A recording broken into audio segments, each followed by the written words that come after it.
আসসালামু আলাইকুম ভাই ও বোনেরা, আপনারা কেমন আছেন? আশা করি ভালো আছেন, আমরাও ভালো আছি। দেখুন, আজকে আমরা বেগুন দিয়ে টাটকিনি মাছ দিয়ে চচ্চড়ি করব। কিভাবে করি? প্রথমে আমরা মাছগুলো সুন্দর করে লবণ হলুদ দিয়ে ভাজি করে নিয়েছি, আর বেগুন ছোট ছোট করে কেটে নিয়েছি, পেঁয়াজ কাঁচামরিচও কেটে নিয়েছি, ধনেপাতা নিয়েছি। এবার আমরা তেলে কড়াই বসিয়ে তেল গরম দিয়ে দিয়েছিলাম।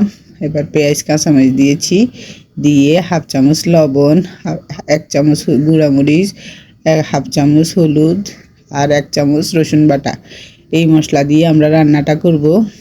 এই যে এবার দেখুন, আমি মশলাগুলো কষিয়ে বেগুনগুলো দিয়ে দিয়েছি। বেগুন দিয়ে আমি প্রায় 5 মিনিটের মধ্যে বেগুনগুলো ভাজবো মশলার সাথে। এভাবে 5 মিনিটের মতো ভাজতে ভাজতে দেখবেন বেগুনের কালারটাই চেঞ্জ হয়ে গেছে। পরে একটু পানি দিয়ে দিবেন, দিয়ে ঢাকনা দিয়ে দিবেন। এবার আমরা ঢাকনাটা উঠিয়ে মাছগুলো বসিয়ে দেব। দেখুন, বেগুনটাই অনেকটাই মজে গেছে বেগুন।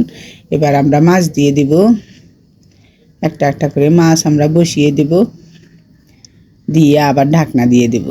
আরও কিছুক্ষণ আমরা রান্নাটা করব, তারপর নামিয়ে নেব ধনেপাতা দিয়ে।